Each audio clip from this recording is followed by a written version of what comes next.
Let's start here. How long have you been playing video games for people to watch?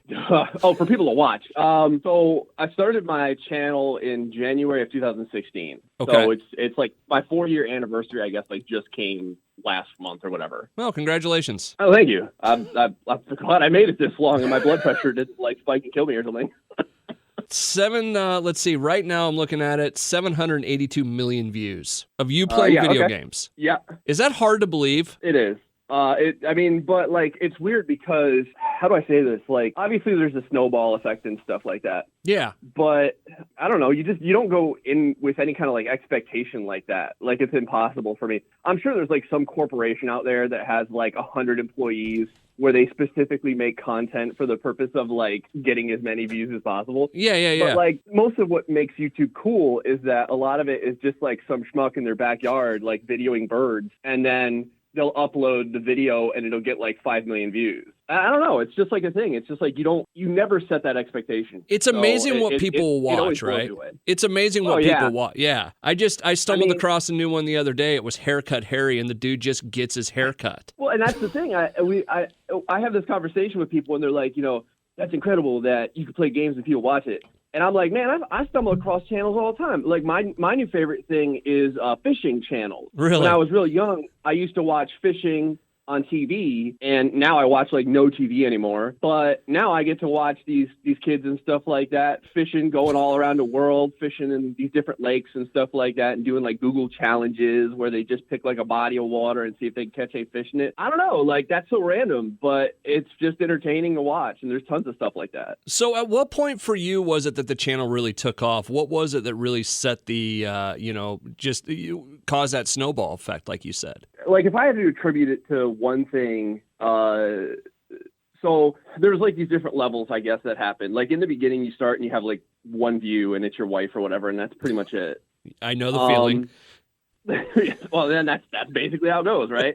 And I was like, all right, well, there's my one view. And like, after a little while, I would get like 2 views. Like some other random guy would probably like be searching for some game I played, and then like they would see it. But I remember I had like a friend that had a YouTube channel as well, and he made a video on a game called No Man's Sky, which actually turned out to be like this huge like flop when it came out. Yeah, I remember it. But like, God, I love space games. Like those are like my favorite thing. Like one of my favorite things is like space games. And so I got really hyped up about it, and I made a video on it. And like, let's say I would normally get like 20 views.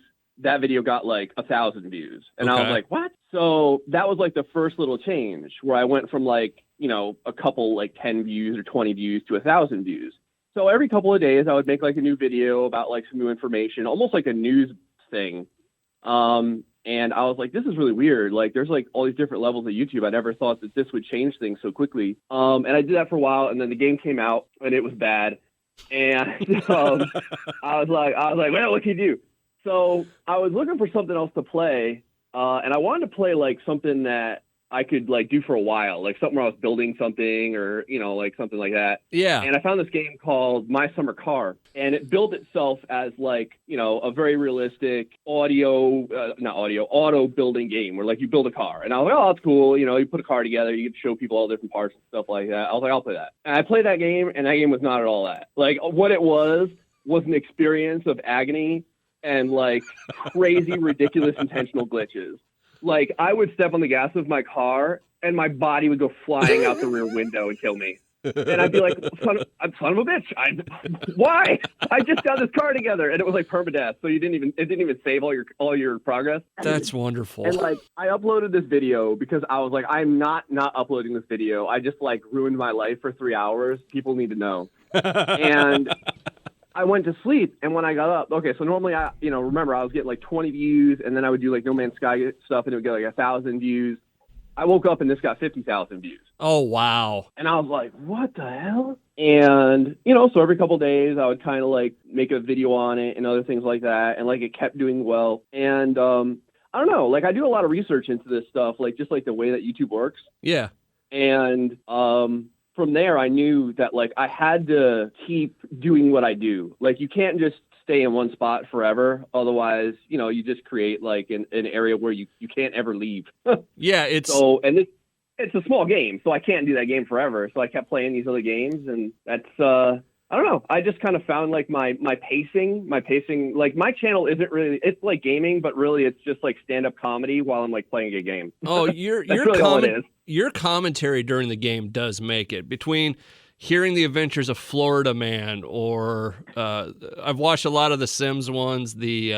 What's your deal with Florida? Why do you hate Florida? Well, I live there.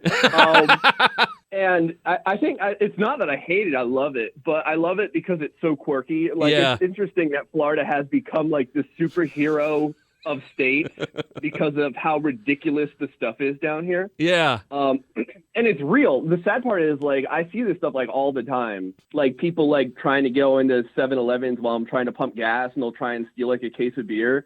But they'll have all the cases of beer will be like taped together because the people have seen this happen before. So they'll be dragging like 30 cases of beer behind them as they try and flee the scene. This is stuff that really happens, and I don't know why. It's like some sort of mental condition here in Florida for people to do the most ridiculous stuff they can.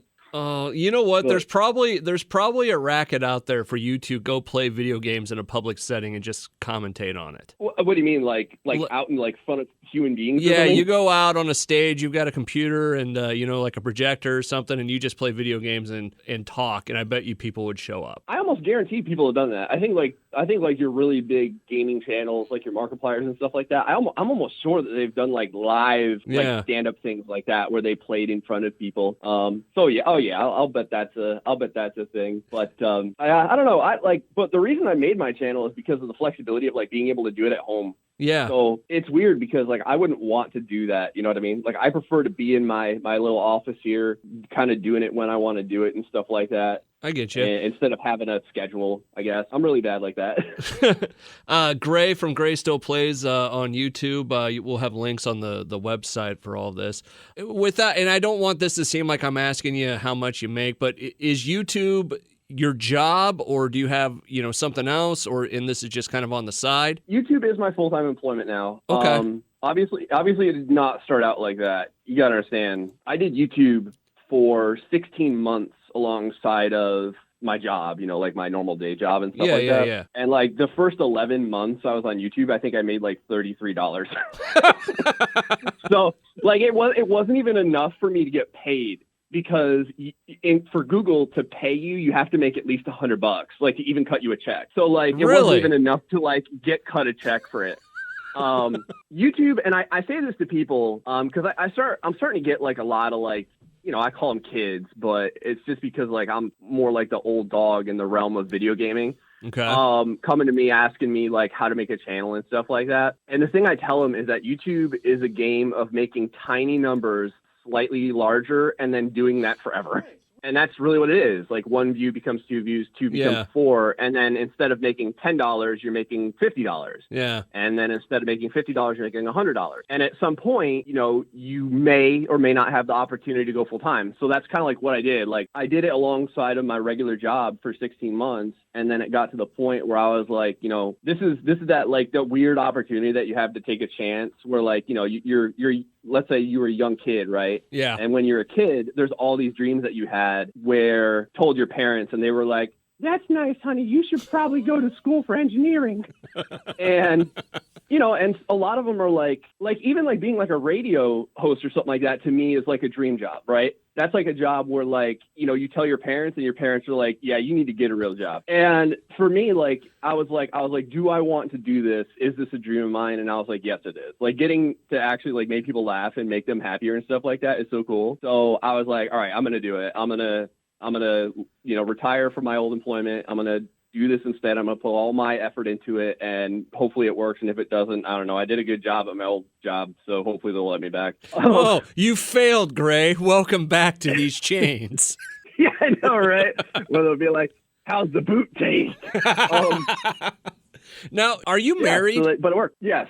What did your wife think about all this stuff? Oh, God. Okay, so there's a quote that I'll never forget, and we joke about it now. But well, first off, she was really supportive because like making YouTube videos, like this sounds really weird, but it was like really therapeutic. Okay. Because I mean, obviously it's gaming and stuff like that, which is something that I've enjoyed for a long time. My jokes and stuff like that are like very applicable to life. So like when I talk about like hardship and stuff like that, it's just because like I know what it tastes like. Yeah. And in the beginning, she was like, so what loser game are you playing today? And, and that's because I have a focus on indie gaming. Like, obviously my channel is like very indie gaming. In a year, I'll play like 300 different games, and I love those games. But like, those games are usually really weird to tell people. They'll be like, oh, well, what kind of games do you play? Do you play like PUBG or you play like Minecraft or something like that? I'll be like, no, I like to play games where like you run a bus driving company and like you have to take people around town, and they're like, that sounds awful. That sounds like what I do in my real life. Why would you play a video game like that? The one that sticks out is the immigration officer. Yeah, well, that's what I mean. Like, stuff like that to me is so interesting. You know what I mean? Like, I never get an opportunity to do that kind of stuff. And that's why I like indie gaming, because these guys are like the last bastion of creativity in gaming. Like, nowadays gaming is like, what is it? Madden number 1200, Mortal Kombat 15. And that's good. Like, they make good games, but like, it's just not anything new. Like, they're not really like struggling to try and come up with a new concept. But these indie guys coming out with, like you said, like being an immigration officer, like that's your job and stuff like that. Like, that's just, I don't know. To me, that's just different. And I want people to see these types of games. And it feels pretty good, because I'm starting to get like emails now from like these really tiny developers that are like, when you played my game, like we sold like 6,000 copies, and now I can actually like make a second game. That's really cool. So I'm glad that they're getting an opportunity to like, I don't know, like use their creativity more and be able to like make more games that are cool and entertaining. So. Gray from GrayStillPlays joining me on the line. You can find him on YouTube. We'll have links on our website and all that. Is there a style game like we were just talking about that? You did the Sims, you did the roller coaster one. I'm trying to think of some of the other ones. Is there a style or one of these games that that is your favorite or stands out to you? I guess like the terminology is sandbox. That's like my favorite type of game. So a sandbox game is basically like they give you an environment to play in, and then they don't like force you to play a specific way, and then they say go have fun. And so, like, you talked about, like, Universe Sandbox, right? Yeah. Like, that actually has sandbox in the title. But the idea behind that game is you're not, like, getting experience points. You know what I mean? Like, you're not getting levels. You're not getting... You're not grinding. Right. You're not getting, like, money. Like, you're not, like, completing missions. You're just, like, messing around with gravity and the solar system and, like, doing things. You're making the impossible possible, I guess. And that, to me, is what's neat. So, like, you can make Earth only 10 feet from the sun and see what happens. Or you can make a black hole that's the size of a quarter and see what happens. Like, that is not possible in real life, but to be able to do it in a game is just interesting to me. So same thing with the roller coaster game, Roller Coaster Tycoon and stuff like that. You can make a roller coaster that goes 8,000 miles an hour or 1,000,000 miles an hour and see how many G-forces that would put on the human body. Like, that's the part of gaming to me that's kind of interesting. Like, it's not just the graphics or like the sound design and stuff like that. Like, I like that stuff too, but more it's making the impossible possible, I guess. All right. Hey, let me ask you this as we're start to wrap up here.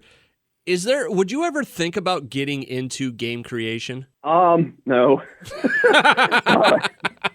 Like that, I'm going to tell you right now, one thing, and this is cool, but it's something that I never expected. I ended up having a lot of game developer friends now. Okay. Just because like they'll contact me and they'll be like, hey, I made this game. Could you check it out and play it? And I'll be like, yeah, your game seems really cool. I'll play it. And I'll play it and it'll get like 500,000 views.